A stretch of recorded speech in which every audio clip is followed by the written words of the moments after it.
Ito po ang magandang balita sa ilalim ngayon ng kasalukuyang administrasyon ni President Marcos Jr. Ang justice system ay pinalalakas. Okay? Bibigyan ng hustisya ang lahat ng mga nagiging biktima. Yan po ang policy ni Pangulong Marcos at ng Department of Justice.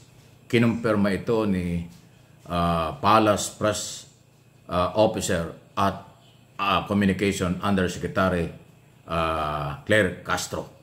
Kaya maganda ito dahil iba ito kaysa nakaraang gobyerno. Kung yung mga gunita, nung nakaraang gobyerno, under Duterte administration, may problema ang justice system.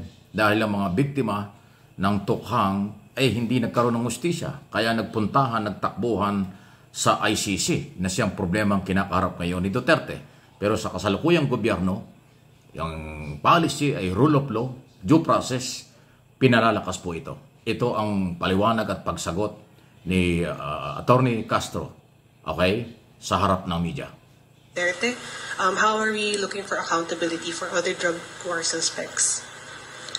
Sa ngayon po, hindi po tayo tumitigil na magbigay ng hustisya. Hindi rin po natin tinitigilan ang paglaban sa mga iligal na droga. Kakayanin po natin to at hindi po tayo magsasawalang bahala po patungkol dito. Yan, no? Quick follow-up. Are we taking specific steps to Castro address yan. the systematic, supposed systematic lapses in the justice system? Ngayon po, nakikita po natin kung paano po magtrabaho ang administrasyon. Nagkataon lamang po siguro kaya nagkaroon po ng kaso sa ICC dahil gumagana naman po ang hustisya sa ibang tao. Nagkataon lamang po siguro na yung hustisya na dapat na makamit dahil sa pangyayari sa war on drugs ay hindi nakamit sa panahon ni dating Pangulong Duterte. Pero how will we pursue justice in the Marcos administration? Kung meron po mga nag-file na complaint at kumpleto naman po ang ebidensya at mapapakita po na dapat pong iakyat ang mga kasong ito sa korte, yan po ang gagawin ng DOJ. Ayan. So, ayan o, malinaw ha. Malinaw po yung assurance sa policy at ginagawa ng gobyerno. Kaya ko binalita ito, maganda po ito. Dahil kayo po na mga followers at viewers ng aking mga channel, Mike Abi Opinions at MA Pinoy TV, ito yung pagkakataon. Huwag kayong mawala ng pag-asa. Kung nagduda kayo sa gobyerno ng nakaraang mga gobyerno, ngayon under President Marcos ay subukan nyo. Mag-file po kayo ng mga cases kung meron kayong problema at ebidensya laban kahit kanino. At ang DOJ po ang bahala dyan. Sabi nga ng DOJ, open ang kailang opisina. Kasi ang Department of Justice, ang trabaho nila, abogado ng bayan. Sila ho talaga ang taga-usig, tagapagtanggol bilang mga prosecutor.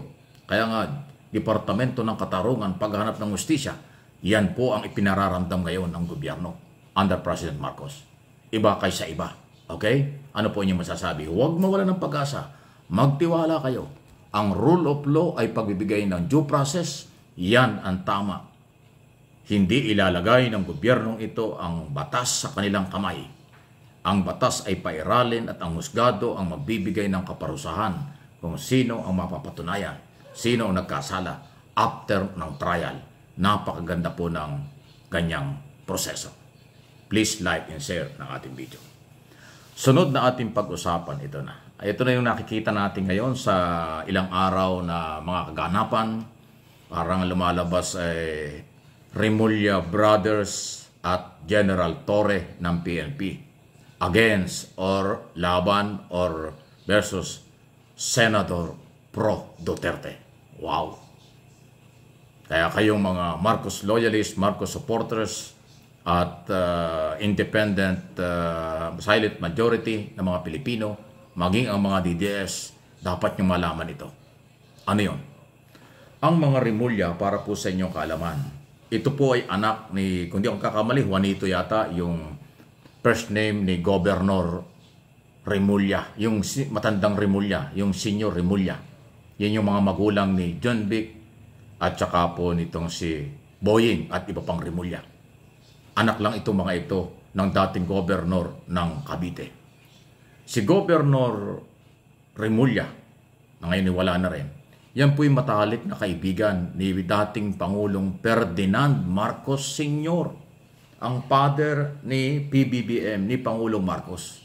Kaya pag ang pinag-usapan loyalty or pagiging loyalist, sabihin na natin, nangunguna dyan ang mga Remulla. Puntahan nyo ang record kung ano ang relasyon ng Remulla at Marcos Sr. nung araw. So, kaya itong mga Remulla ngayon, kaya nga po yan, hindi lang pagbibigay ng utang lalab siguro, o hindi kakayanan din nila. Dalawa, ngayon first time nga nangyari ito eh. Magkapatid, parehong cabinet secretary, malalaking departamento pa. Justice Secretary, Boying. Okay? DILG Secretary ay si Yandy Remulla, magkapatid. Nakita niyo ang paninindigan ng dalawa, talagang pro-BBM sila kahit anong mangyari. Kasi nga ang pinanghuhugutan nila yung malalim na relasyon at saka yung pagpapatupad ng batas. Abogado si Boying Remulla. Ang loyalty ng mga Remulla, walang duda, nasa mga Marcos mula pa nung araw para po sa inyong kalaman. Baka akala nyo baka isipin ng mga iba dyan, nagbalimbing lang ang mga Remulla. Nagsisip-sip lang ang mga Remulla. Ay, naku, nagkakamali. Kung yung mga gunita, nung nakaraang eleksyon 2022, panalo si Pangulong Marcos at Sara Duterte, yung unity team sa buong lalawigan ng Cavite because of Remulla. Talaga hong solid na mga Marcos ang Remulla mula pa nung araw. Mula pa ni dating Pangulong Ferdinand Marcos Sr. at yun nga pong Governor Remulla Sr. Yan po yan eh. Okay? Kaya huwag na kayo magtataka kung bakit ganito katapang, kaseryoso, kung sumagot kahit na si Amy Marcos. Sinagot ng mga Remulla sa hearing. Kahit kapatid ni Pangulong Marcos, pinanindigan ng mga Remulla ang kailang ginagawa ay tama, naaayon sa batas ang pagkakahuli kay Duterte at naaayon sa batas ang kailang ginagawa. Dahil yan po ang kailang pinangahawakan. Hindi sila katulad ng ibang cabinet secretary. Hindi sila katulad o kaparehas ng ibang mga politiko na ngayon lang lumapit sa mga Marcos dahil may kailangan sa darating na eleksyon o kung ano man ang kailangan. Ang mga Remulla, hindi man ako spokesman ng mga Remulla, base lang sa record kasi yan ang ating pinanghugutan sa mga topic. Sino ba itong mga taong ito? Na-discover ko po yan at alam ko yan nung buhay pa ang dating Pangulong Marcos Sr., dating Governor Remulla, talaga hong magkaibigan yan. Walang pwedeng bumali yan sa record nila. So, kaya napakaswerte ng mga taga Cavite. Napakaswerte ni Pangulong Marcos dahil itong mga Remulla ngayon ay nananatiling sumusunod sa mga Marcos at sumusuporta sa mga Marcos. Kaya tama lang na yung dalawang Remulla ay ginawang cabinet secretary. Meron pang isang Remulla na nasa gobyerno din, yung pong direktor ng PAGCOR, si Gilbert Remulla na dating ABS-CBN. Ganun talaga. Yan po ang pinanghuhugutan. Kung hindi nyo alam, maliligaw kayo. Kasi yung iba nagsisip, ay si Boying Remulla, dating maka-Duterte yan, dating ganun-ganun. Ay, nako Dahil nung si Duterte ay presidente, si Boying Remulla ay congressman ng Cavite. At yan ay tumulong din doon sa pagpapasara sa ABS-CBN. Alam naman natin. Kasi abogado siya, alam niya. Pero hanggang doon lang yon. Pag tapos na yung gobyerno at iba ang ginagawa, hindi talaga susuportahan niya ng matinong opisyal at matinong abogado. Ayan ho ang background kung bakit ganong kalakas, ganong katindi ang relasyon ng mga Marcos at Remulla. Ayan, maaaring dito lang yung inalaman. Pero paninindigan ko yan. Yan ho ang totoo. Please like and share ng ating video. Okay? Kaya natin binanggit na pati si Torre nabanggit dito. Kasi alam naman natin doon sa hearing. Si Senador Amy at iba pang senador nag-participate doon. Talagang lahat tayo ang tingin pro-Duterte. Tumututol sila sa policy o ayaw nila. Or kanilang sinasabing illegal ang paghuli. Aksyon ng gobyerno yan. Sumuporta lang ang gobyerno sa warrant of arrest ng Interpol. Sasabihin niyo mali.